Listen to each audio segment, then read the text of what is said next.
राहु आपके जीवन में आपको बर्बाद कर देता है।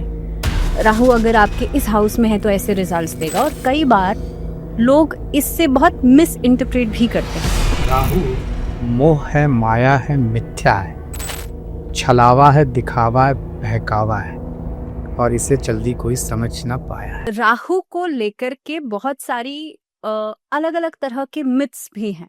राहु आपके जीवन में आपको बर्बाद कर देता है। राहु अगर आपके इस हाउस में है तो ऐसे रिजल्ट्स देगा, और कई बार लोग इससे बहुत मिस इंटरप्रेट भी करते हैं। सबसे पहला सवाल, राहु क्योंकि शैडो प्लैनेट है क्या ये? राहु मोह है, माया है, मिथ्या है, छलावा है, दिखावा है, बहकावा है, और इसे जल्दी कोई समझ ना पाया है। तो ये तो फैक्ट है। ये एक अपने आप में ट्रैप है। और ये इंस्टा, ये टिकटॉक, ये रील्स जो है वो दिखता नहीं, जो दिखता है वो है नहीं, जो है वो बिकता नहीं, जो बिकता है वो दिखता नहीं। करेक्ट। तो यही राहु है, समझ नहीं आ रहा है। आपने एक चीज बोली, छाया है। करेक्ट। तो जब आप चलते हैं ना रात को, तो छाया पकड़ नहीं पाते, लेकिन दिखती भी है। जहां पकड़ने की कोशिश करते हैं वो आपसे 2 कदम और आगे बढ़ जाती है। यही राहु है, क्योंकि वो धड़ है नहीं है, फेस है, उसके पास दिमाग है। और अगर ज्योतिष को सही से समझे, क्योंकि अब तो ज्योतिष तो सिर्फ करप्शन और कमर्शलाइजेशन का पार्ट हो चुका है, तो अगर उसे सही से समझे तो इन्हें देवताओं और उस समय का अकाउंटेंट बोला गया है। अच्छा। और आज की डेट में आज का सीए बोल सकते हैं आप। तो सीए आज की डेट में छोटी मोटी चीज नहीं है। डूबी हुई कंपनी को बचा लेता है, अच्छे खासी कंपनी को डुबा के प्रॉफिट दिलवा देता है। वो राहु है, आप समझिए कितना शार्प माइंड है। और वो ऊपर का पार्ट है। तो वही चीज है, इसलिए मति भ्रम का शिकार, वर्चुअल प्लैनेट जो है वो दिखता नहीं, इसलिए मैंने बोला। तो राहु अपने आप में बहुत कुछ समेटे हुए है। ज्योतिष शास्त्र में, मैं ये डंके की चोट पे कहता हूँ, क्योंकि आप तो जमाने से इसको कवर कर रही हो और मुझे जानती भी है, 98% ज्योतिषी राहु नहीं प्रिडिक्ट कर पाते। जैसे कि एक फेमस टैरो कार्ड रीडर हैं, उनका मैंने प्रिडिक्ट किया था राहु की दशा अच्छी जाएगी। उन्हें लगता था ऐसा नहीं है, लेकिन उनकी जॉब भी लगी, उनकी सब चीजें ठीक हो गई इस दौरान। अच्छा। तो शी नोज दैट। तो मैन, और she was in 2022, she was calling me always कि प्रतीक क्या होगा, सब सही होगा। हाँ, पर्सनल लाइफ हो सकती है, क्योंकि राहु का काम ही वही है। लेकिन राहु जो देता है, तो सही कहा गया, छप्पर फाड़ देता है। इसमें कहता हूँ राहु मतलब याहू।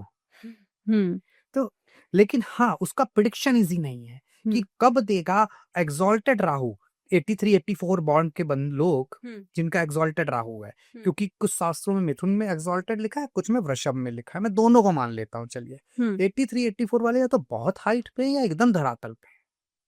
तो वही है कि उस ऐसा नहीं है एग्जॉल्टेड है या कन्या का अच्छा माना जाता है तो देगा ही देगा।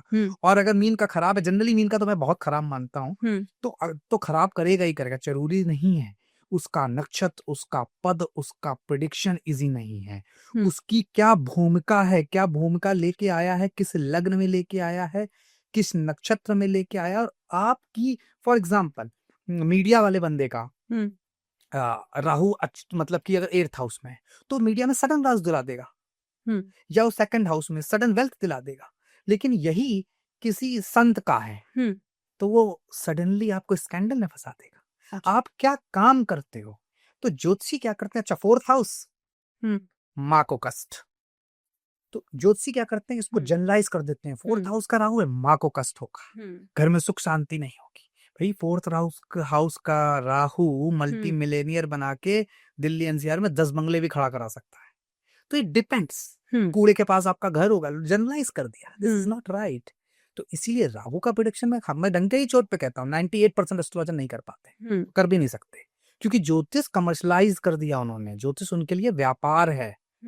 जिस दिन ज्योतिष आपकी हॉबी होगा, जैसे मेरी है, ज्योतिष आपका पैशन होगा, जैसे मेरी है, ज्योतिष को मैं लिव एंड ब्रीथ करता हूँ, तब आप कुछ समाज को दे पाओगे। और ऐसे मैं नहीं, मेरे जैसे 1000 10,000 लोग हैं, लेकिन हाँ, अगर 1 करोड़ ज्योतिषी है तो 10,000 को ही आता है, बाकी सब तो फालतू का ज्ञान है। लेकिन आपने कहा कि एक राहु की प्रेडिक्शंस को बहुत जनरलाइज कर दिया है। अलग अलग हाउसेस में अलग अलग तरह के रिजल्ट्स देता है राहु, क्योंकि राहु के सेम एक्सिस पे केतु भी होता है। अगर खास तौर पे हम फर्स्ट हाउस से शुरू करें, प्रथम भाव, फर्स्ट हाउस में राहु कैसे रिजल्ट्स देता है? भावना, बहुत अच्छा प्रश्न। उसके पहले आपने एक ऐसी चीज टच कर दी मैं जो कि टच करना चाहूंगा। हम्म। देखिए, मुझसे एक बार आपके एक मित्र हैं, उन्होंने पूछा कि प्रतीक जी, ये राहु की वजह से ही सब होता है हम्म। और नहीं, केतु की वजह से ही सारे संत बनते हैं। मैंने कहा केतु की वजह से ही आप स्पिरिचुअलिटी में जाते हैं, केतु की वजह से ही आप संत बनते हैं, इसका मतलब केतु एक्टिवेटेड है, केतु अच्छा है। मैंने, और आपने बोला उसके सामने एक्सेस पे राहु रहता है, मतलब राहु भी अच्छा है। तो अगर कुंडली में सूर्य बृहस्पति बैलेंस नहीं है तो यही स्कैंडल का भी कारक बनते हैं। तो आजकल जो चल रहा है ना कि ये बाबा वो फला, कहीं यहाँ पे फंस गए कहीं वहां, वो यही वजह है, केतु था इसीलिए प्रसिद्धि मिल गई, स्पिरिचुअल फील्ड में बहुत बड़ा नाम बन गए। लेकिन राहु भी, अगर केतु एक्सॉल्टेड हो तो राहु भी एक्सॉल्टेड हुआ, तो वो करेगा ही करेगा।